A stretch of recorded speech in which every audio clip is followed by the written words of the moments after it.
नमस्कार दोस्तों, डेट आज के देखो 20 जून 2025 है। स्वागत है आपका एटोरियल डिस्कशन में। आज देखो टोटल हम 4 इश्यूज डिस्कस करेंगे। सबसे पहले आर्टिकल हम डिस्कस करेंगे माइक्रो फाइनेंस रिफॉर्म्स से संबंधित। फाइनेंशियल एक्सप्रेस का ये आर्टिकल है। माइक्रो फाइनेंस टॉपिक है जीएस पेपर 2 गवर्नेंस में, तो वहाँ से आपका ये टॉपिक कवर हो जाएगा।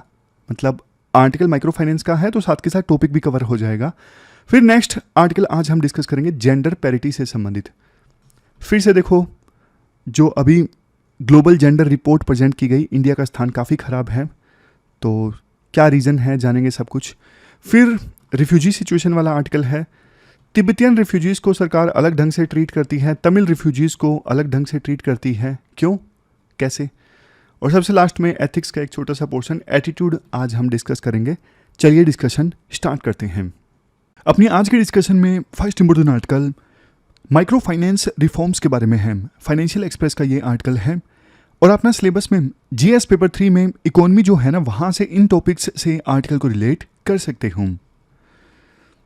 तो देखो, बिल्कुल बेसिक्स से और सिस्टमेटिक ढंग से ये आर्टिकल हम डिस्कस करेंगे पॉइंट वाइज फॉर्म में। सबसे पहला क्वेश्चन मैं आपसे ये पूछता हूँ, माइक्रो फाइनेंस का मतलब क्या है। माइक्रो फाइनेंस आप ना गाँव में देखिए, या फिर देखो शहरों के ना स्लम एरिया में आपने बहुत सारे ऐसे लोग देखे होंगे जो छोटा मोटा काम करते हैं, सब्जी बेचने वाला या फिर कोई छोटी दुकान चलाने वाला। अब ना ऐसे लोगों को ना अपना बिजनेस एक्सपेंड करने के लिए या फिर किसी इमरजेंसी के लिए ना लोन की आवश्यकता होती है, लेकिन बैंकों से इन्हें लोन मिलता नहीं है। क्यों? क्योंकि बैंक बोलते हैं भाई कोई चीज़ गिरवी रखो, ऐसे लोन नहीं देंगे। अपना मोटरसाइकिल गिरवी रखो, अपना घर गिरवी रखो, ज़मीन गिरवी रखो, तब लोन देंगे। तो इनको लोन मिलना मुश्किल होता है और यहीं पे एंट्री होती है एमएफआई की, यानी माइक्रो फाइनेंस इंस्टीट्यूशंस की। ये इंस्टीट्यूशंस क्या करते हैं, गरीब लोगों को या फिर उन लोगों को जिनकी इनकम कम है, उनको देखो छोटा छोटा लोन दे देते हैं। फॉर एग्जांपल 10,000 का या फिर 20,000 का। मकसद क्या होता है? मकसद होता है इन गरीब लोगों को फाइनेंशियली इंडिपेंडेंट बनाना, ताकि वो नए बिजनेस की स्टार्ट कर सकें या फिर अपने बिजनेस को एक्सपेंड कर सकें। माइक्रो फाइनेंस इंस्टीट्यूशंस का और माइक्रो फाइनेंस का सबसे बढ़िया एग्जांपल है, अभी आपने देखा होगा, जो बांग्लादेश की सरकार के चीफ इंटरिम एडवाइजर है ना, मोहम्मद यूनुस, ये बांग्लादेश में ये कंसेप्ट लेके आए थे और इनका कंसेप्ट काफ़ी ज़्यादा वायरल हो गया था। ग्रामीण बैंक का इनका कंसेप्ट था, जो छोटे छोटे लोन प्रोवाइड करती थी, और इस चीज़ के लिए इनको नोबेल पीस प्राइज़ भी मिला। लेकिन हालांकि आज के समय में ये बांग्लादेश के चीफ इंटरिम एडवाइजर है और इंडिया के लिए तो ठीक काम नहीं कर रहे हैं, चाइना की गोद में जाके बैठ गए हैं। तो ये आप समझ गए मतलब माइक्रो फाइनेंस इंस्टीट्यूशंस का। लेकिन अब देखो चैलेंजेस की बात करते हैं, मतलब इन संस्थानों की जो डार्कर साइड है, अब उसकी बात करते हैं। देखो, माइक्रो फाइनेंस का ना मकसद तो बहुत अच्छा था, जैसे मैंने आपको बताया, गरीब लोगों को छोटा छोटा लोन मिल जाए, लेकिन कभी कभी ना ये गलत रास्ते पर चले जाते हैं। जैसे देखो, एक तलवार होती है ना, अच्छे काम के लिए भी इस्तेमाल हो सकती है और बुरे काम के लिए भी। ये आर्टिकल इसलिए पब्लिश हुआ क्योंकि आरबीआई के अभी जो एक डिप्टी गवर्नर है ना, जिनका नाम है एम राजेश्वर राव। एम राजेश्वर राव नाम आपको याद रखने की आवश्यकता नहीं है, लेकिन मैं थोड़ा कहानी की तरह बताता हूँ ना, तो बीच में एक आधी डिटेल ऐड कर देता हूँ। तो आरबीआई के डिप्टी गवर्नर ने यह बोला कि माइक्रो फाइनेंस सेक्टर को ना अपनी आत्मा में झांकने की आवश्यकता है। ऐसा क्यों? क्योंकि देखो, बहुत से माइक्रो फाइनेंस इंस्टीट्यूशंस ऐसे हैं जो माइक्रो फाइनेंस दे रहे हैं, छोटे छोटे लोन दे रहे हैं, लेकिन ना वो इस बिजनेस को ना हाई यील्डिंग बिजनेस समझ चुके हैं। हाई यील्डिंग बिजनेस मतलब एक ऐसा बिजनेस जिससे बहुत मुनाफा कमाया जा सकता है। देखो, ये माइक्रो फाइनेंस का जो काम है, ये हाई यील्डिंग बिजनेस नहीं हो सकता। मुनाफा कमाने का, बहुत ज्यादा मुनाफा कमाने का धंधा नहीं हो सकता। ऐसा क्यों? क्योंकि देखो, गरीब आदमी लोन लेते हैं, अगर उनसे आप 30-40% इंटरेस्ट रेट लोगे, वो गरीब आदमी तो बेचारा कर्ज के बोझ तले दब जाएगा ना। तो इस वजह से इस माइक्रो फाइनेंस के काम को आप हाई यील्डिंग बिजनेस नहीं बना सकते, जो कि आज के समय में काफी संस्थान कर रहे हैं। जब आप इतना 30-40% इंटरेस्ट वसूलोगे गरीब लोगों से, तो वो बेचारा देखो कर्ज के बोझ तले दब जाएगा ना, विशियस साइकिल में फंस जाएगा। मतलब पुराना कर्ज चुकाने के लिए फिर से कर्ज लेना पड़ेगा, उसको चुकाने के लिए फिर से दोबारा लेना पड़ेगा, फिर से दोबारा लेना पड़ेगा, तो कर्ज के जाल में वो फंस जाएगा। और जब देखो वो ये लोग मतलब लोन नहीं चुका पाते हैं, गरीब लोग, क्योंकि उनसे इतना ज़्यादा ब्याज वसूला जाता है। तो ये जो कई माइक्रो फाइनेंस इंस्टीट्यूशंस है ना, बहुत कठोर प्रैक्टिसेस फॉलो करते हैं। जैसे काफ़ी धमकाया जाता है, काफ़ी बुरा भला कहा जाता है, बेइज्जती की जाती है समाज में। तो इसकी वजह से ना बहुत से लोग फिर सुसाइड कर लेते हैं। तो राइटर बोलते हैं अगर आप इसे बहुत ज़्यादा प्रॉफिट कमाने का बिजनेस समझ लोगे ना, तो इससे बोरोअर्स का डिस्ट्रेस बढ़ेगा। आंध्र प्रदेश का एग्जाम्पल है। आंध्र प्रदेश में ना 2010 में बहुत सारे लोगों ने ना सुसाइड कर लिया था। बाद में जांच में पता लगा था कि इन सब लोगों ने ना लोन लिया था, तो माइक्रो फाइनेंस इंस्टीट्यूशंस ने उनको लोन दिया था। बाद में माइक्रो फाइनेंस से संबंधित आरबीआई रिफॉर्म भी लेके आई थी। इवन आरबीआई देखो 2022 मार्च में भी कुछ रिफॉर्म लेके आई माइक्रो फाइनेंस सेक्टर में। जैसे दो चीज़ें सबसे इंपॉर्टेंट थी, एक तो इंटरेस्ट रेट पे कैप लगा दिया। इंटरेस्ट रेट पे कैप लगा दिया कि भैया आप जैसे 18-20% से ज़्यादा आप इंटरेस्ट नहीं ले सकते, लिमिट लगा दी। दूसरे नंबर पे कस्टमर प्रोटेक्शन गाइडलाइंस को रिवाइज कर लिया। मतलब जो उधार लेने वाले हैं ना, जो गरीब लोग, उनको बचाने के लिए आरबीआई ने नए नियम बना दिए। जैसे जो रिकवरी एजेंट हैं, जो लोन वसूली करते हैं, उनको ये बोला गया, उनके ऊपर रिस्ट्रिक्शंस लगा दी गई कि आपको भैया बोरोअर्स को ना परेशान करने की इजाजत नहीं है, आपको सिविलाइज्ड ढंग से उनसे बात करनी होगी। लेकिन राइटर बोलते हैं देखो ये सिर्फ नियम बनाने से कुछ नहीं होगा, रूल बनाने से कुछ नहीं होगा। आरबीआई ने रूल तो अच्छे बनाए ये दोनों, इंटरेस्ट रेट पे कैप लगा दिया और कस्टमर्स को प्रोटेक्ट करने के लिए गाइडलाइंस दी गई कि रिकवरी एजेंट उनसे कठोर आवाज में बात नहीं कर सकते, सिविलाइज्ड ढंग से बात करनी होगी। लेकिन इंप्लीमेंटेशन भी देखो ना, क्या इनका इंप्लीमेंटेशन हो रहा है या फिर नहीं हो रहा है, ये एक सबसे बड़ा इशू है। तो इसकी बात राइटर लास्ट में करते हैं। फिर एक और अच्छी चीज ये की है आरबीआई ने, क्वालिफाइंग एसेट थ्रेशोल्ड में बदलाव किया है। क्वालिफाइंग एसेट थ्रेशोल्ड में बदलाव किया है। क्या मतलब है इस चीज का? इस चीज का मतलब देखो ये है, पहले क्या होता था, माइक्रो फाइनेंस इंस्टीट्यूशंस को ना अपनी टोटल एसेट का 75% लोन माइक्रो फाइनेंस में देना पड़ता था। समझ गए? टोटल मान लीजिए उनके पास 100 रुपए हैं, तो 75 रुपए लोन उनको देना पड़ेगा माइक्रो फाइनेंस के तौर पे। लेकिन अब इस लिमिट को घटा के आरबीआई ने कर दिया है 60%।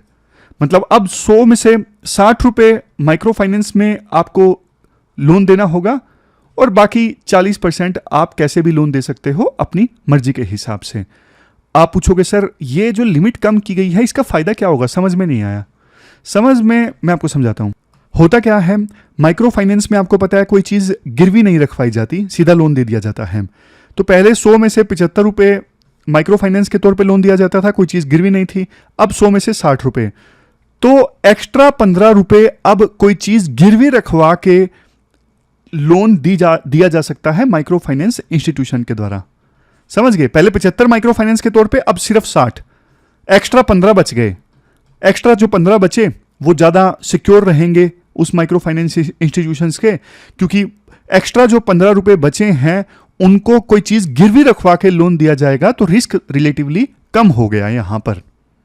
इसके दो फायदे होंगे, समझ गए? ये जो क्वालिफाइंग एसेट थ्रेशोल्ड ये 75% से घटा के 60% की गई है ना, इसके दो फायदे हैं। एक तो मैंने आपको बताया कि रिस्क पहले से थोड़ा कम हो गया।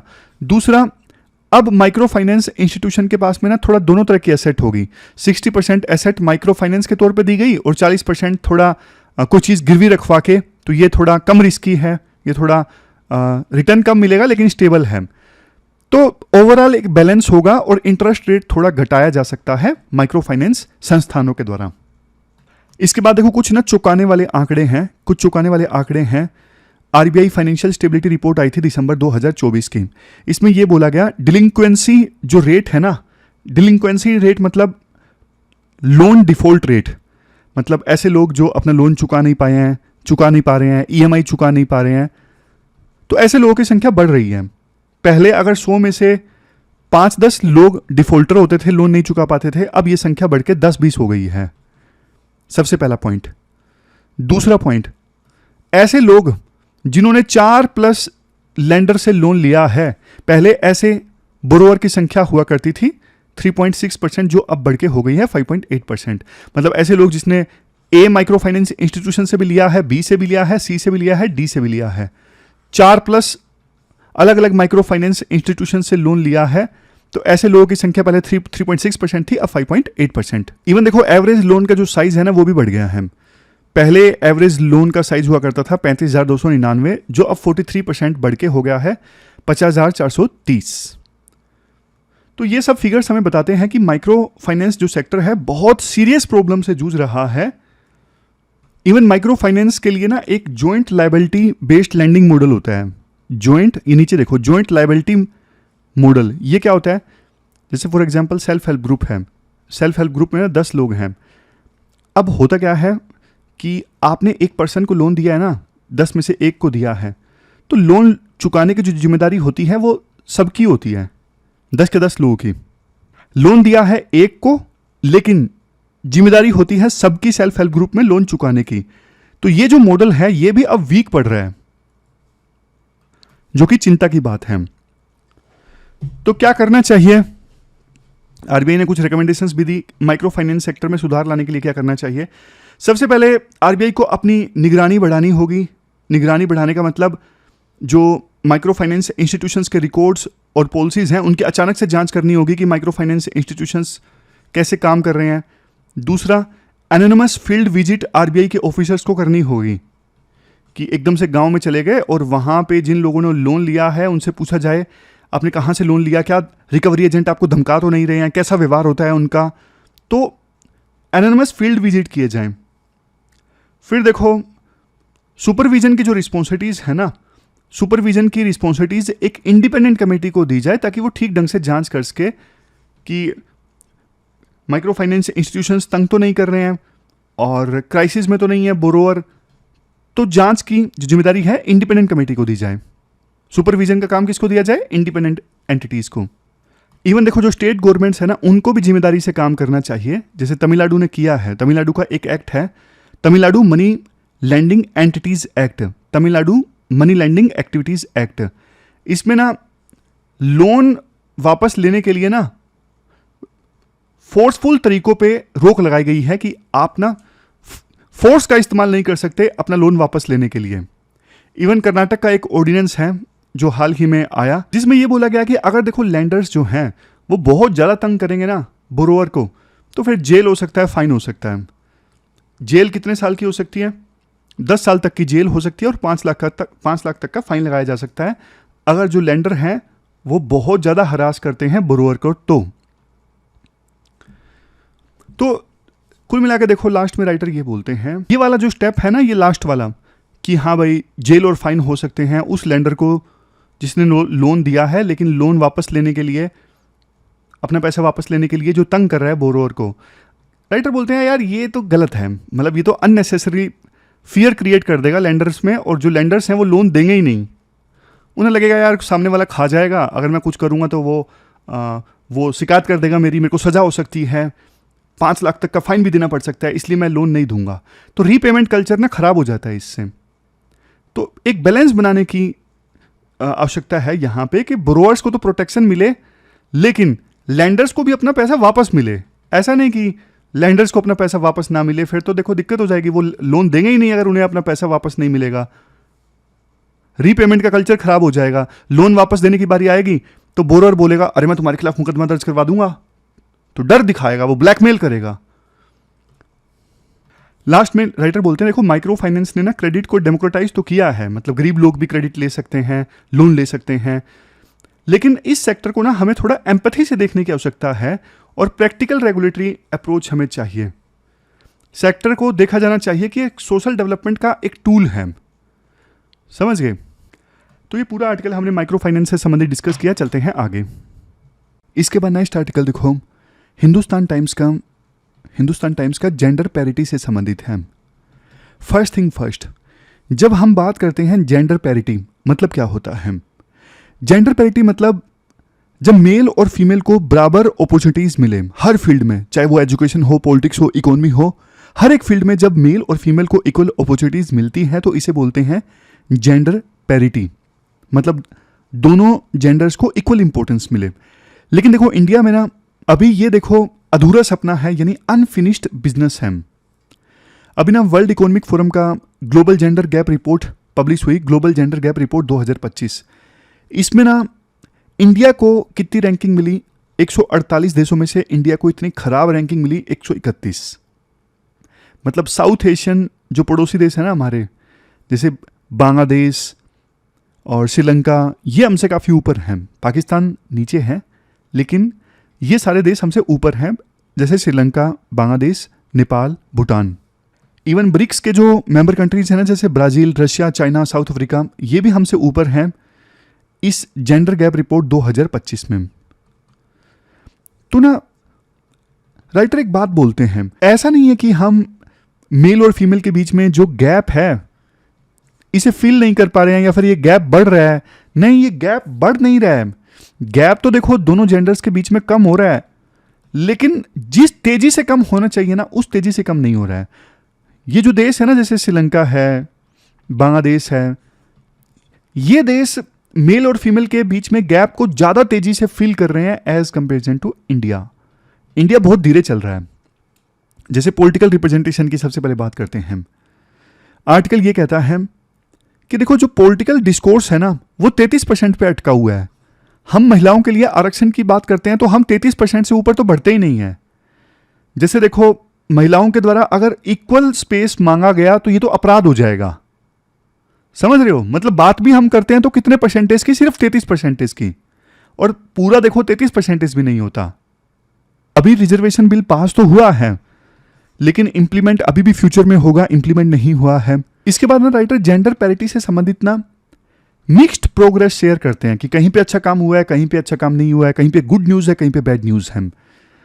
जैसे सबसे पहले बात करते हैं एजुकेशन की। देखो, महिलाओं की ना शिक्षा में सुधार जरूर हुआ है। आज के समय में 97% तक जो महिलाएं हैं वो एजुकेशनल अटेनमेंट तक पहुंच रही हैं। मतलब ऑलमोस्ट पैरिटी है एजुकेशन के मामले में। अब पहले जो होता था, जैसे स्कूलों में लड़कों को लगवाया जाता था, लड़कियों को जल्दी छुड़वा दिया जाता था कि तुम्हें स्कूलिंग नहीं करनी, वो सब अब हमारे देश में नहीं है। तो यहाँ पे अच्छा काम हुआ है। लेकिन पॉलिटिकल विजिबिलिटी की बात करें, ग्रास रूट लेवल पे ना 33% रिजर्वेशन मिला हुआ है। पंचायतों में 33% महिलाओं को रिजर्वेशन मिला हुआ है। अब महिला सरपंच बनती हैं या फिर पंचायत में आती हैं तो वो ज़्यादा अच्छे से प्रॉब्लम सोल्व करती हैं। हालांकि फिर वो पंचायत सीरीज में जो आपने देखा होगा, सरपंच पति वाला कंसेप्ट भी चलता है। नाम के लिए महिला को सरपंच बना दिया गया, लेकिन सारे काम पति के द्वारा किए जाते हैं। तो डेटा ये कहता है 33% तो रिजर्वेशन है, बट अभी पंचायती राज रिप्रेजेंटेटिव्स में महिलाओं की संख्या 45% है, जो कि अच्छी खासी संख्या है। तो ये दोनों हुए अच्छे न्यूज जेंडर पैरिटी के मामले में। लेकिन आप अब खराब न्यूज देखिए। खराब न्यूज ये है, पार्लियामेंट में महिलाओं का रिप्रेजेंटेशन कितना है? सिर्फ 14%। सिर्फ 14%। ग्रास रूट लेवल पे जो पंचायती राज इंस्टीट्यूशंस हैं वहां पे 45% रिप्रेजेंटेटिव महिलाएं हैं, लेकिन पार्लियामेंट में सिर्फ 14%। और इकोनॉमिक पार्टिसिपेशन के मामले में भी ना नीचे, सबसे नीचे जो देश आते हैं ना, उन सबसे नीचे वाले 5 देशों में से एक इंडिया है। अगर महिलाओं का इकोनॉमी में पार्टिसिपेशन की हम बात करें, जो फीमेल का लेबर फोर्स में पार्टिसिपेशन रेट है पिछले 10 सालों में बल्कि गिर गया है। इंप्रूवमेंट के बजाय बल्कि गिर गया है। महिलाएं आज के समय में ना देश की जीडीपी में 20% से कम कंट्रीब्यूट करती हैं। महिलाएं आज के समय में मैन से 1/3 से कम कमाती हैं। मतलब अगर मैन 100 रुपए कमाता है तो महिलाएं 33 से भी कम कमाती हैं, 1/3 से भी कम। आप डिसीजन मेकिंग रोल्स में देख लीजिए, आपको बहुत कम महिलाएं दिखेंगी। तो ये बैड न्यूज है। अब इसके बाद राइटर बोलते हैं, देखो महिलाएं जब इकोनॉमी में शामिल नहीं होती ना, इसका बहुत बड़ा नुकसान होता है।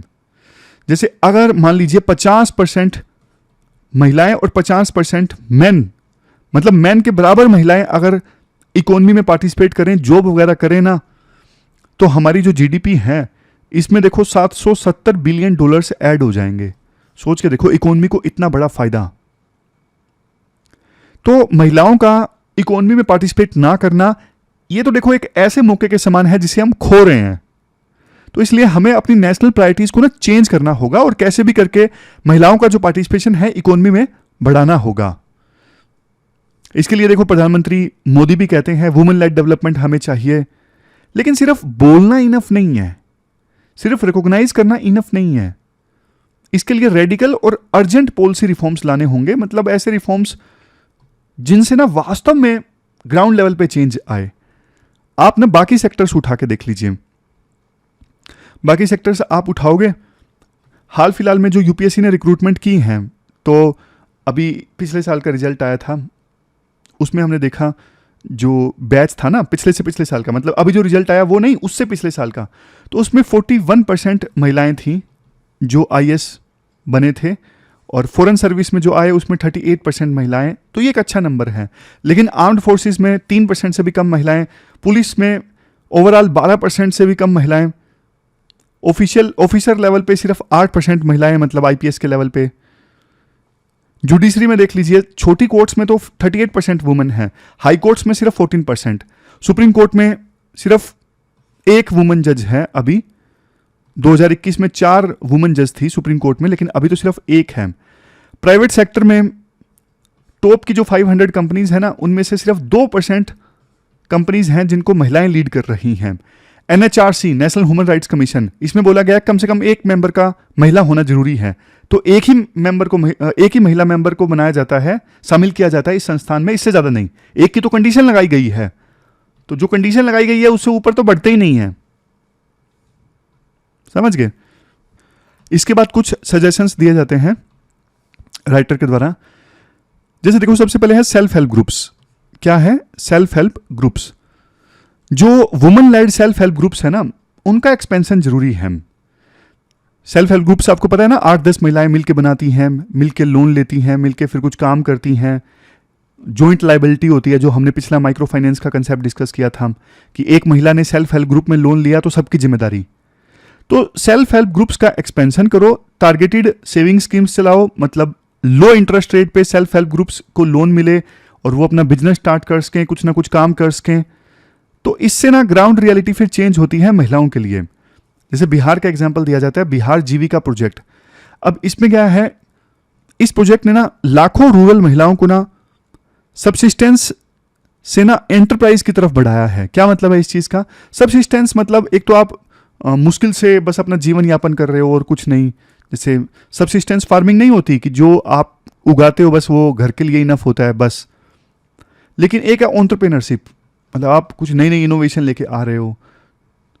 तो ये जीविका प्रोजेक्ट काफी सफल रहा है, महिलाओं को लोन मिला, एंटरप्रेन्योर बनी वो।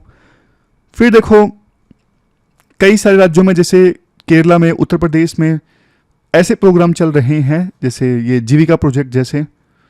पॉलिटिकल इंक्लूजन की बात करें तो आपको पता है 33% जो रिजर्वेशन है मिल गया है लेजिस्लेचर में, पार्लियामेंट में, स्टेट असेंबलीज में, इंप्लीमेंट होना बाकी है। राइटर बोलते हैं जल्दी से जल्दी इंप्लीमेंट किया जाए। और देखो फीडर लाइन तो ऑलरेडी बनी हुई है, मतलब ऑलरेडी 45% जो रिप्रेजेंटेटिव हैं पंचायत लेवल पे वो तो वुमेन है ना, तो वही आगे जाके फिर पार्लियामेंट का इलेक्शन लड़ेंगी, स्टेट असेंबली का इलेक्शन लड़ेंगी, तो इसलिए फीडर लाइन बनी हुई है, वहां से महिला लीडर्स निकल के आएंगी। इसके बाद ना राइटर कुछ कल्चरल एंड इंस्टीट्यूशनल बाइसेस की बात करते हैं। क्या है, देखो बहुत सारे संस्थान ना ऐसे होते हैं जो अक्सर एज्यूम कर लेते हैं कि मेल डोमिनेटेड जो इन्वायरमेंट है ना वो न्यूट्रल है, फेयर है और मेरिटोक्रेटिक है। मतलब क्या इस चीज का? इस चीज का मतलब देखो ये है, किसी ऑर्गेनाइजेशन में फॉर एग्जांपल मेल ज्यादा काम कर रहे हैं, तो लगता है ऐसे है कि मेल ज़्यादा काम कर रहे हैं तो कोई गलत चीज़ नहीं है, ये तो मेरिट के बेसिस पे आए हैं, और जो महिलाएं हैं उनमें मेरिट्स नहीं थी इसलिए वो नहीं है। तो अगर 40 में से एक महिला काम कर रही है तो इसमें कुछ गलत नहीं है, क्योंकि बाकी जो 40 मैन या फिर 39 मैन है ना वो अपनी मेरिट से आए हैं। लेकिन देखो वास्तव में ऐसा होता नहीं है। अब एक रेस का एग्जाम्पल दिया जाता है, जैसे मान लीजिए ये रेस स्टार्ट हो रही है, ये रेस स्टार्ट हो रही है, सब ए पॉइंट पे है, जाना बी पॉइंट पे है, लेकिन ये जो एक साथ बराबर में खड़े हैं ये मैन है और महिला खड़ी है पीछे, तो फिर कैसे रेस बराबर की हो सकती है? अगर वुमेन को इक्वल अपॉर्चुनिटीज नहीं मिल रही, फिर बाद में वो ऑर्गेनाइजेशन में एम्प्लॉयमेंट में दिखती नहीं है, तो यूं नहीं बोला जा सकता कि आप में मेरिट नहीं थी इसलिए आप नहीं पहुंचे। नहीं, बिल्कुल नहीं। आमतौर पे ना महिलाओं के प्रेजेंस को सिर्फ टोकनिज्म मान लिया जाता है कि अरे अच्छा चलो 2-4 महिलाओं को भी ऐड कर लो, शामिल कर लो, दिखावे के लिए, समझ गए? लेकिन ऐसा नहीं होना चाहिए। जब महिलाएं देखो अपनी सोशल और बायोलॉजिकल रियलिटीज को कंसीडर करने को कहती है ना, तो कई बार फिर उन्हें ये बोला जाता है कि अरे तुम अपनी आइडेंटिटी का फ़ायदा उठा रही हो, एक्स्ट्रा बेनिफिट्स मांग रही हो, जबकि वो अपना हक मांग रही होती हैं। समझ गए? और सबसे बड़ी बात देखिए, जो मैंने शुरुआत में भी बोली, राइटर बोलते हैं देखो 33% रिजर्वेशन की बात की जाती है, जबकि देखो मतलब कोई भी जो जेंडर है ना, किसी भी रोल में 50% से ज़्यादा उनकी संख्या नहीं होनी चाहिए। लेकिन अगर महिला इक्वल रिप्रेजेंटेशन मांग ले तो इसे बदतमीजी बोला जाएगा। बराबर का दर्जा तुम कैसे मांग सकती हो? लास्ट में कंक्लूजन की बात की जाती है। कंक्लूजन में ये बोला जाता है, देखो जिम्मेदारी इंस्टीट्यूशंस पे है, इंस्टीट्यूशंस को बदलना होगा, इंक्लूजन लाना होगा, सभी इंस्टीट्यूशंस इवोल्व हों, और महिलाओं को शामिल करना ऑर्गेनाइजेशन में ये कंसेशन नहीं है, कोई एहसान नहीं है, ये उनका हक है जो लंबे समय से उन्हें डिनाई किया गया है। तो ये पूरा आर्टिकल हमने डिस्कस किया। चलते हैं आगे। इसके बाद नेक्स्ट आर्टिकल देखो, इंडिया में रिफ्यूजी सिचुएशन के बारे में है। आपने सिलेबस में जीएस पेपर टू में जो सोशल जस्टिस वाला टॉपिक है ना, वहाँ से इस आर्टिकल को रिलेट कर सकते हो। फर्स्ट थिंग फर्स्ट, रिफ्यूजी होते कौन हैं? देखो इंटरनेशनल लॉ के अनुसार, मतलब 1951 की एक रिफ्यूजी कन्वेंशन है। इस कन्वेंशन में ना रिफ्यूजी की डेफिनेशन दी गई है। इसमें बोला गया है रिफ्यूजी देखो वो लोग होते हैं जिन्हें देखो अपना घर, अपना देश छोड़ के जाना पड़ता है किसी दूसरे देश में। क्यों? क्योंकि देखो या तो उसके देश में युद्ध हो रहा है, या फिर वायलेंस हो रहा है, कोई नेचुरल डिजास्टर आ गया है, या फिर उसके धर्म या फिर किसी दूसरी आइडेंटिटी के लोगों को मारा जा रहा है जानबूझ के, और उसे भी खतरा है, तो वो अपना घर, अपना देश छोड़ के दूसरे देश में चला जाता है, उसे बोलते हैं रिफ्यूजी। इंपॉर्टेंट पॉइंट यहाँ पे ये है, कोई देखो अपनी मर्जी से रिफ्यूजी नहीं बनता है, कोई पर्सन रिफ्यूजी बनता है मजबूरी में। मजबूरी क्या हो सकती है? जो मैंने बताया, या वार चल रहा है, जैसे ईरान इजराइल के बीच चल रहा है, मान लीजिए ईरान से छोड़ के कोई दूसरे देश में चला जाता है तो वो रिफ्यूजी हो गया। वायलेंस हो रहा है, जैसे रोहिंग्याज हैं म्यांमार में, उनके खिलाफ वायलेंस हो रहा था, डिजास्टर, नेचुरल डिजास्टर आ गया, या पर्टिकुलर धर्म, कास्ट या पॉलिटिक्स के कारण किसी को, ग्रुप को मारा पीटा जा रहा है, तो वो दूसरे देश में चला जाता है, तो उसे बोलते हैं रिफ्यूजी। अब देखो रिफ्यूजी से संबंधित ना दो मुख्य चीज़ें हुई हाल फिलहाल में। एक तो भारत के सुप्रीम कोर्ट से जुड़ी है। अब हुआ क्या, एक ना पर्सन था, उसने ना क्राइम किया था, यूएपीए के अंतर्गत उसने क्राइम किया था, unlawful prevention of activities act 1967 है ना।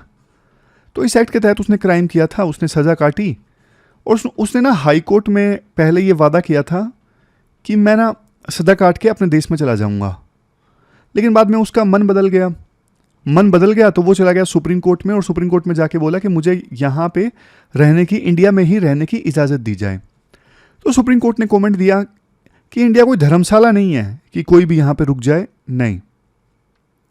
तो ये बयान राइटर के अनुसार सुप्रीम कोर्ट का ना चुकाने वाला था। आमतौर पे सुप्रीम कोर्ट ना रिफ्यूजीज़ के मामले में थोड़ी उदार रहती है कि हाँ भाई रिफ्यूजी कोई मजबूरी की वजह से है, थोड़ी लिबरल रहती है सुप्रीम कोर्ट। लेकिन इस बार सुप्रीम कोर्ट ने उस पर्सन की रिक्वेस्ट को ना सिर्फ रिजेक्ट किया बल्कि कठोर टिप्पणी भी की कि इंडिया कोई धर्मशाला नहीं है। फिर नेक्स्ट जो इशू है वो है एक 70 ईयर्स के श्रीलंकन रिफ्यूजी का। अब वो जो 70 साल का श्रीलंकन रिफ्यूजी ना, तमिल रिफ्यूजी, वो इंडिया में रह रहा था काफ़ी सालों से, क्योंकि वो श्रीलंका में सिविल वार के कारण, श्रीलंका में सिविल वार चला था ना, जब वहाँ पे तमिल लोग अलग से देश की मांग कर रहे थे, तो वो भाग के इंडिया में आ गया, काफ़ी सालों तक इंडिया में रहा। लेकिन ना अब उसकी इच्छा हुई 70 साल की उम्र में कि वापस मुझे श्रीलंका में लौटना है। तो वो UNHCR यानी United Nations high commission for refugees है ना, इस UN की एजेंसी से वो डॉक्यूमेंट वगैरह बनवा के गया और चला गया श्रीलंका में। लेकिन श्रीलंका में जाते ही उसे गिरफ्तार कर लिया गया, जबकि देखो वो पहले था श्रीलंका का ही, वो तो रिफ्यूजी बन के भारत में रह रहा था इतने सालों तक, लेकिन वापस अपने देश में गया तो श्रीलंका में उसे गिरफ्तार कर लिया गया। हालांकि बाद में वहाँ के मिनिस्टर ने क्लैरिफाई किया कि देखो ये तो ऑटोमेटिक एप्लीकेशन ऑफ लॉ था, गिरफ्तार इसलिए किया गया था कि उस पर्सन के पास में ना वैलिड डॉक्यूमेंट्स नहीं थे, मतलब वैलिड डॉक्यूमेंट्स के साथ में उसने देश नहीं छोड़ा था, तो इसलिए ऑटोमेटिकली लॉ एप्लीकेबल हो गया और उसको गिरफ्तार कर लिया गया। लेकिन अब हमें क्लैरिटी मिल गई है, तो ना सिर्फ उसको छोड़ दिया गया है बल्कि हम पॉलिसी में चेंज भी करेंगे। तो ये मुख्य दो इशू काफ़ी ज़्यादा सुर्खियों में रहे। राइटर बोलते देखो इंडिया में ना 90,000 तमिल रिफ्यूजीज़ रहते हैं। 90,000 जो श्रीलंका में सिविल वार चला था 1983 से 2012 के बीच में, तब भाग के इंडिया में आ गए थे अपनी जान बचाने के लिए। और तिब्बतियन रिफ्यूजीज़ इंडिया में रह रहे हैं 63,170। 1959 में जब जो बुद्धिस्ट फॉलोअर्स के ऊपर चाइना की सरकार ने अत्याचार करना स्टार्ट किया तो 14वें जो दलाई लामा थे वो अपने फॉलोअर्स के साथ भारत आ गए थे। तो इनकी संख्या है तिब्बतियन रिफ्यूजीज़ की 63,170। समझ गए, दोनों चीज़ें आप समझ गए। राइटर बोलते हैं यहाँ पे ना पॉलिसी डिफरेंस देखने को मिलता है। पॉलिसी डिफरेंस मतलब आप देखोगे ना श्रीलंकन जो रिफ्यूजीज़ है ना उनको कहाँ पे रखा गया है, टेम्परेरी शेल्टर्स में रखा गया है। सेंट्रल गवर्नमेंट चाहती है कि उनको वापस रीपैट्रिएट कर दिया जाए, वापस उनके देश भेज दिया जाए, कैसे ना कैसे। हमेशा से सरकार की सोच जो है श्रीलंकन रिफ्यूजीज़ को लेके ऐसी ही रही है।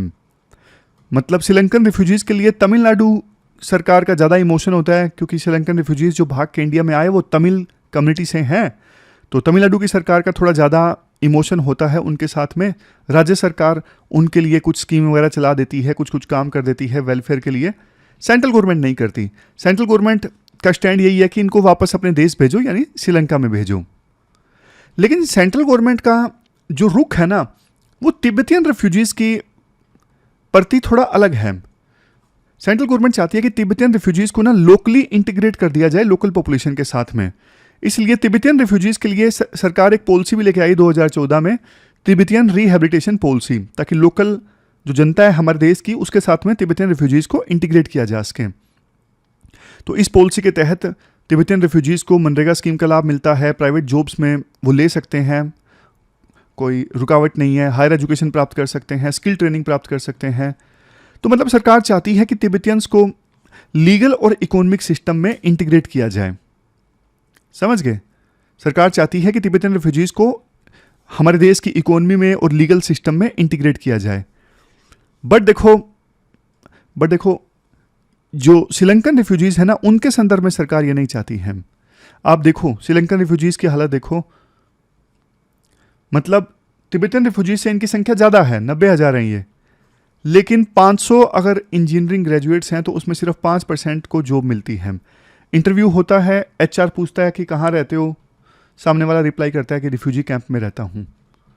तो उनको फिर शक होता है, उनको लगता है कि यार करे लीगल डॉक्यूमेंट्स कंप्लीट हैं या नहीं है, फर्जी तो नहीं है, कहीं कंप्लायंस में दिक्कत तो नहीं आएगी। इस वजह से इन लोगों को फिर हायर कम किया जाता है। रिफ्यूजी टैग जो लगा होता है ना, इसके कारण काफ़ी डिस्क्रिमिनेशन होता है, काफ़ी लोग इनको शक की निगाहों से देखते हैं हमेशा। मतलब वैसे देखो ये सब कुछ अपना घर बार छोड़ के दूसरे देश में जाते हैं, बट एक टैग उनका कभी पीछा नहीं छोड़ता, वो है रिफ्यूजी टैग। 40 साल तक अगर कोई पर्सन देखो रिफ्यूजी कैंप में रहेगा तो पूरी तरह से वो डिपेंड रहेगा अथॉरिटीज़ के ऊपर कि कोई हेल्प मिल जाए, और पूरी मेन स्ट्रीम से वो लोग एक्सक्लूड हो जाते हैं, सेल्फ रिस्पेक्ट उनकी ख़त्म हो जाती है, आइडेंटिटी क्राइसिस वो फेस करते हैं समाज से। बाकी क्योंकि वो दूसरे देश से आए होते हैं तो लोकल पॉपुलेशन से वो अलग थलग रहते हैं गेटोज़ में, मतलब उनकी डिग्निटी पूरी तरह से कॉम्प्रोमाइज़ हो जाती है। तो इसलिए राइटर बोलते हैं कि देखो दो ड्यूल स्ट्रेटेजी सरकार को फॉलो करने की आवश्यकता है रिफ्यूजीज़ इशू को फेस करते वक्त। पहला है रिपेट्रिएशन, अगर उनको वापस भेजना है तो सेफ तरीके से उनको वापस भेजा जाए, और ये वॉलंटरी होना चाहिए सामने वाले की इच्छा के अकॉर्डिंग, कि वो जाना चाहता है तो भेजा जाए, अदरवाइज नहीं। और डिग्निफाइड रिटर्न होना चाहिए, पूरी इज्जत के साथ में, सेफ्टी के साथ में, और अगर वो चाहता है तो उसे भेजा जाए। फिर next local integration. Local integration मतलब जो लीगल राइट्स लोकल्स के लिए हैं वो लीगल राइट्स रिफ्यूजीज़ के लिए भी होनी चाहिए, उनको भी जॉब मिलनी चाहिए, समाज उनको एक्सेप्ट करे। तो ये दोनों जो रणनीति है वो फॉलो करने की आवश्यकता है। जब तक रीपैट्रिएट नहीं किया जाता तब तक लोकल इंटीग्रेशन उनका होना चाहिए। अगर रीपैट्रिएशन करना है तो सेफ तरीके से हो, अगर वो चाहते हैं तो हो, और डिग्निफाइड रिटर्न होना चाहिए। तो यहाँ पे देखो मेन मामला श्रीलंकन रिफ्यूजीज़ का है, तो यहाँ पे इंडिया, श्रीलंका, UNHCR, तमिलनाडु, समाज, ये सब स्टेक होल्डर्स हैं, तो इनको मिलके एक डिग्निफाइड लाइफ प्रोवाइड करनी होगी श्रीलंकन रिफ्यूजीज़ को। वैसे लास्ट में राइटर बोलते हैं देखो हमारी तो हमेशा से स्पिरिट अतिथि देवो भव की रही है। हमने पारसीज़ को यहाँ पे आने दिया, फिर बांग्लादेश से रिफ्यूजीज़ आए उनको आने दिया, तिब्बतियंस को आने दिया, और हमारी सॉफ्ट पावर जो है वो काफ़ी ज़्यादा बड़ी है, रिफ्यूजीज़ को हमने इंटीग्रेट किया है, लेकिन ये रिफ्यूजी वाला मामला जो है वो बहुत बढ़ता गया है, क्योंकि इससे सिक्योरिटी चैलेंजेस भी होते हैं। सिक्योरिटी चैलेंजेस जैसे अब रोहिंग्यास भारत में आए तो उनके साथ में आइडेंटिटी वेरिफिकेशन का इशू रहता है, और सोशल टेंशन कई बार उनसे क्रिएट होती है, उनके कारण वो किसी कम्युनिटी में रहना स्टार्ट कर देते हैं जहाँ पे दूसरे धर्म के लोग रह रहे होते हैं, तो टेंशन्स क्रिएट हो जाती हैं। और रिफ्यूजीज़ के इशू को कई बार ना पॉलिटिकल मिसयूज़ किया जाता है, एक पार्टी दूसरी पार्टी पे आरोप लगाती है रिफ्यूजीज़ को लेके। तो सॉल्यूशंस क्या हो सकते हैं? सॉल्यूशंस बायोमेट्रिक्स का यूज़ किया जाए, स्किल ट्रेनिंग, कल्चरल इंटीग्रेशन का होना चाहिए। तो जैसे देखो टीआरपी है ना तिब्बतन रिफ्यूजीज़ के लिए, वैसे श्रीलंकन रिफ्यूजीज़ के लिए भी पॉलिसी होनी चाहिए। तो ये पूरा आर्टिकल हमने डिस्कस किया रिफ्यूजीज़ से संबंधित। चलते हैं आगे। लास्ट में देखो एथिक्स का ना एक छोटा सा पोर्शन डिस्कस कर लेते हैं। फर्स्ट चैप्टर हमारा हो गया था एथिक्स में, आज हम स्टार्ट कर रहे हैं एटीट्यूड से। एटीट्यूड की एक सिंपल डेफिनेशन अगर मैं दूं आपको, एटीट्यूड देखो एक इवैल्यूएशन होता है। इवैल्यूएशन किसका? किसी इंसान का, किसी ऑब्जेक्ट का, इवन किसी आइडिया का। अब ये जो इवैल्यूएशन है एटीट्यूड ऑब्जेक्ट के बारे में, जो कि कोई इंसान हो सकता है, ऑब्जेक्ट हो सकता है, आइडिया हो सकता है, इवैल्यूएशन आपका देखो या तो पॉजिटिव हो सकता है या नेगेटिव हो सकता है या न्यूट्रल हो सकता है। फॉर एग्जांपल कोई वेजिटेबल है, फॉर एग्जांपल शाही पनीर। क्या है? शाही पनीर। अब शाही पनीर के बारे में आपका जो इवैल्यूएशन है वो या तो देखो पॉजिटिव है कि मुझे शाही पनीर बहुत पसंद है, या फिर देखो नेगेटिव है, कितनी बेकार सब्जी है, घटिया पनीर मिलता है, मैं नहीं खाऊंगा।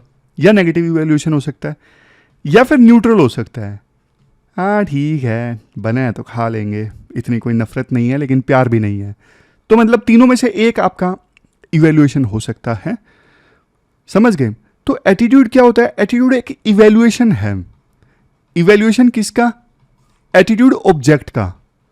और एटीट्यूड ऑब्जेक्ट कौन होता है? कोई भी पर्सन हो सकता है, प्लेस हो सकता है, आइडिया हो सकता है। एटीट्यूड ऑब्जेक्ट का इवैल्यूएशन है। अब देखो एक चीज मैं आपको बताता हूं, अगर देखो आपको कोई चीज पसंद है तो उसके लिए आपका एटीट्यूड पॉजिटिव होगा, अगर पसंद नहीं है तो नेगेटिव होगा। समझ गए? तो ये एक ना प्री डिस्पोजिशन है। क्या है? ये एक प्री डिस्पोजिशन है। आप बोलोगे सर इतना भारी भरकम वर्ड इस्तेमाल कर लिया आपने। नहीं, ये डेफिनेशन में आता है। प्री डिस्पोजिशन मतलब आप किसी ऑब्जेक्ट के बारे में क्या फील करते हो, क्या सोचते हो, कैसे उस ऑब्जेक्ट के बारे में आप एक्ट करोगे, यह सब शामिल होता है प्री डिस्पोजिशन में। फिर से बोल देता हूं, एटीट्यूड प्री डिस्पोजिशन होता है। प्री डिस्पोजिशन मतलब किसी खास तरीके से एक्ट करना, किसी खास तरीके से फील करना, किसी खास तरीके की सोच को रखना। और एटीट्यूड देखो डायरेक्टली विजिबल नहीं होता। अब आपको क्या पता मुझे कौन सी सब्जी पसंद है, कौन सी नहीं पसंद है। आप सिलेक्ट होकर मेरे साथ बैठोगे, टेबल पे खाना खाओगे, तभी तो आपको पता लगेगा कि सुमित सर को ये सब्जी नहीं पसंद है। तो एटीट्यूड ना डायरेक्टली विजिबल नहीं होगा, एटीट्यूड दिखेगा बिहेवियर में। जब मैं बोलूंगा प्लेट पे 10 सब्जियां पड़ी होंगी, आपकी सिलेक्शन की पार्टी चल रही होगी और मैं बोलूंगा मुझे तो यार ये चाहिए, ये डिश चाहिए, तब आपको मेरे बिहेवियर से एटीट्यूड पता लगेगा। Otherwise as such direct attitude visible थोड़ी ना होता है। अब एटीट्यूड की कुछ खास बातें हम देखते हैं। देखो एटीट्यूड ना इनबोर्न नहीं होता, मतलब सीखा जाता है, पैदाइशी नहीं होता। बचपन से ही मतलब पैदा होते ही बच्चा एटीट्यूड लेके पैदा होता है, नहीं ऐसा नहीं होता।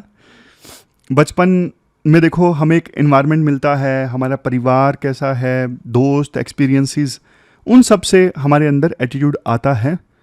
और नेक्स्ट है एटीट्यूड देखो एब्स्ट्रैक्ट नेचर का होता है, मतलब एटीट्यूड कोई फिजिकल चीज़ नहीं है, ये हमारे दिमाग में है। एक टेंडेंसी है ये चीज़ों को इवैल्यूएट करने की। ये कोई टेबल या कुर्सी की तरह नहीं जिसे हम देख सकते हैं, नहीं, एब्स्ट्रैक्ट कंसेप्ट है, इसे छू नहीं सकते, फिजिकल नहीं है। नेक्स्ट है एक्सप्रेशन। एक्सप्रेशन मतलब ये देखो एक्सप्रेशन का तरीका है, हम किसी चीज़ को फेवर करते हैं या फिर डिसफेवर करते हैं। जैसे एग्जांपल देता हूं, आप किसी टीम को फेवर करते हो, फॉर एग्जांपल आरसीबी को, या फिर किसी पॉलिटिकल पार्टी को आप फेवर करते हो।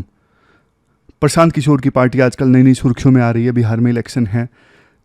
तो आपका नफरत किसी पॉलिटिकल पार्टी के लिए या फिर प्यार, ये दोनों क्या है? ये एटीट्यूड है। समझ गए? नेक्स्ट चीज, एटीट्यूड्स में ना सिचुएशनल फ्लेक्सिबिलिटी होती है, मतलब ये कांस्टेंट नहीं होते, वक्त के साथ ना बदल जाते हैं। एक वक्त पर आपको कोई चीज़ पसंद हो सकती है, बाद में वही चीज़ आपको ना पसंद आ सकती है। जैसे एक समय में आपको फास्ट फूड खाना पसंद था, लेकिन बाद में पेट में गैस बनने लग गई, तो फिर आपने फास्ट फूड खाना छोड़ दिया, आपको नफरत हो गई, तो आपका एटीट्यूड चेंज हो गया। समझ गए? फिर नेक्स्ट है समरी ऑफ एक्सपीरियंस। एटीट्यूड देखो हमारे एक्सपीरियंसेस की ना समरी है। कैसे? मान लीजिए महेश है, महेश को ना कुत्ता खा गया। राजेंद्र नगर में वो तैयारी कर रहा था यूपीएससी की, भीड़ी भीड़ी वहाँ पे गलियाँ हैं, तो वहाँ पे महेश को कुत्ता खा गया। तो महेश को कुत्ता खा गया, महेश कुत्तों से डरने लग जाएगा, कुत्तों से डरने लग जाएगा, कुत्तों के प्रति उसके मन में ना नफरत पैदा हो जाएगी। तो कुत्तों के साथ में जो भी महेश का एक्सपीरियंस हुआ ना, उससे महेश का एटीट्यूड बन गया कुत्तों के प्रति कि ये बेकार होते हैं। समझ गए? महेश की नज़रों में। तो पास्ट में हमारे जो एक्सपीरियंसेस रहे हैं ना, उनकी समरी है एटीट्यूड। इसके बाद सोशल साइकोलॉजी, ये हम बाद में देखेंगे, जब सोशल इन्फ्लुएंस का कंसेप्ट देखेंगे ना, तब देखेंगे हम। अब टाइप ऑफ एटीट्यूड देख लेते हैं, ये आसान है, इसमें कुछ नहीं है। जैसे पॉजिटिव एटीट्यूड। पॉजिटिव एटीट्यूड क्या होता है? मतलब हर सिचुएशन में ऑप्टिमिस्टिक रहना, होपफुल रहना, चुनौतियों में भी अच्छा देखना, खराब नहीं देखना। जब देखो जैसे बारिश होती है तो एक पॉजिटिव इंसान क्या सोचेगा, वाह कितना सुहाना मौसम हो गया है, जबकि दूसरा ये सोचेगा उफ कितना ट्रैफिक हो गया है। तो पॉजिटिव एटीट्यूड को हम पहचान कैसे सकते हैं? देखो जो पॉजिटिव एटीट्यूड वाले लोग होते हैं वो होपफुल होते हैं, हमेशा इंथुजियास्टिक आपको मिलेंगे, एनर्जेटिक मिलेंगे, ऑप्टिमिस्टिक मिलेंगे, अल्ट्रुइस्टिक वो मिलेंगे, मतलब दूसरों की मदद करने के लिए तैयार रहते हैं, उनमें क्रिएटिविटी होती है, मोटिवेटेड रहते हैं। तो ये सारे गुण आपको देखने को मिलेंगे। जैसे ही अपने फेवरेट फूड की सुगंध आएगी, वो उनके चेहरे पे स्माइल आ जाएगी, वो फंक्शंस में, शादी ब्याह में बिल्कुल एक्टिवली पार्टिसिपेट करते दिखेंगे। ऐसा नहीं कि अरे क्या ही है, क्या क्या शादीशुदी है, छोड़ो, ऐसे कोने में बैठे नहीं मिलेंगे, वो पार्टिसिपेट करते मिलेंगे। नेगेटिव एटीट्यूड वाले कैसे होते हैं? नेगेटिव एटीट्यूड वाले जैसे देखो किसी ग्रुप, किसी ऑब्जेक्ट या फिर आइडिया के प्रति नेगेटिविटी दिखाना, अक्सर इनमें ना पेसिमिज्म देखने को मिलता है, निराशा देखने को मिलती है। प्रोक्रास्टिनेशन शो करते हैं, मतलब काम को टालना, चिंता करते रहते हैं, अपने आप को कंपेयर करते हैं दूसरे लोगों से कि वो मुझसे बेहतर है। कैसे पहचाने नेगेटिव एटीट्यूड वाले पर्सन को? वो अक्सर उदास रहेगा, इरिटेट रहेगा, डीमोरलाइज्ड रहेगा और इम्पल्सिव ढंग से काम करेगा, गुस्से में काम करेगा, फ्रस्ट्रेटेड ढंग से काम करेगा। जैसे देखो आपको एग्जाम्पल देता हूँ, एग्जाम्पल है वेडिंग अरेंजमेंट्स को क्रिटिसाइज करना। अरे कितना घटिया अरेंजमेंट है, सब्जी देखा कितनी बेकार बनी थी। जबकि पॉजिटिव एटीट्यूड वाला देखेगा, अरे यार कितनी मेहनत से इन्होंने प्रोग्राम को अरेंज किया है, मतलब बहुत बढ़िया बढ़िया चीज़ें हैं, वो पॉजिटिव चीज़ों को देखेगा। नेगेटिव एटीट्यूड वाला पर्सन ना कमियां निकालेगा, कितनी घटिया शादी है, ये नहीं है, वो नहीं है, भीड़ है। बिजनेस आइडियाज़ को क्रिटिसाइज करेगा। पॉजिटिव एटीट्यूड वाले के पास में आप बिजनेस आइडिया लेके जाओगे तो वो बोलेगा हाँ यार आइडिया तो अच्छा है, लेकिन थोड़ा डीप में जाना पड़ेगा। लेकिन नेगेटिव वाला, अरे ये नहीं चलेगा, मतलब बहुत देख लिए, इतना आसान नहीं है, वो मतलब डिमोरलाइज करेगा। फिर नेक्स्ट है न्यूट्रल एटीट्यूड। न्यूट्रल एटीट्यूड कौन से होते हैं? न्यूट्रल एटीट्यूड वाले ये लोग ना इनडिफरेंस या डिटैचमेंट शो करते हैं सिचुएशन से। हाँ मुझे क्या ही फ़र्क पड़ता है, मतलब ठीक है भाई, मुझे ना मज़ा आ रहा है ना मुझे दुख है, ठीक है जैसा चल रहा है चलने दो। उस टाइप का एटीट्यूड नहीं होता किन्हीं का, मतलब आई डोंट केयर, मुझे फ़र्क नहीं पड़ता, मुझे फर्क नहीं पड़ता, वो वाले। समझ गए? जैसे वोटिंग है, कुछ लोग ना वोटिंग को लेके काफ़ी न्यूट्रल एटीट्यूड दिखाते हैं, क्या मेरे एक वोट से क्या ही बदलाव आएगा, डेमोक्रेसी कमज़ोर थोड़ी ना होती है, ऐसे ऐसे करके वो बोलेंगे, उन्हें फ़र्क नहीं पड़ता देश के लिए वोटिंग कितनी ज़्यादा ज़रूरी है। चलो वेडिंग वाला एग्जाम्पल, सबसे बेस्ट वेडिंग वाला एग्जाम्पल। पॉजिटिव एटीट्यूड वाला वेडिंग अरेंजमेंट में क्या निकालता है? बढ़िया बढ़िया चीज़ें निकालता है। नेगेटिव एटीट्यूड वाला वेडिंग अरेंजमेंट में कमियां निकालता है कि ये नहीं था, वो नहीं था, कोफ्ते टाइट थे। और न्यूट्रल एटीट्यूड वाला से पूछोगे तो उसकी कोई राय नहीं होगी, वो कहेगा यार ना मैं खुश हूँ ना मैं दुखी हूँ, मेरा कोई एक्सपीरियंस नहीं है, मैं पूरी तरह से उदासीन हूँ कि कैसी शादी थी, मुझे कोई फ़र्क नहीं पड़ता। तो वो ऐसा होता है। तो आप बताओ, आप पॉजिटिव एटीट्यूड वाले हो, न्यूट्रल एटीट्यूड वाले हो, या फिर नेगेटिव एटीट्यूड वाले हो? बताओ तीनों में से क्या हो। तो ये देखो, हमने एटीट्यूड के थोड़े से बेसिक्स समझ लिए, कल फिर हम आगे डिटेल से समझेंगे। आज तो बिल्कुल बिल्कुल बेसिक्स चीज़ें हमने समझी। लास्ट में क्वेश्चन देख लीजिए जो आपको अटेम्प्ट करना है। आपको क्वेश्चन अटेम्प्ट करना है रिफ्यूजी क्राइसिस से संबंधित, और 15 मार्क्स का ये क्वेश्चन है। 250 वर्ड्स में आपको इस क्वेश्चन का आंसर देना है। तो ये थी हमारी आज की डिस्कशन। कल मिलते हैं फिर से एक नई डिस्कशन के साथ। तब तक आप अपना ध्यान रखिए, अच्छे से पढ़िए। Thank you very much for discussion.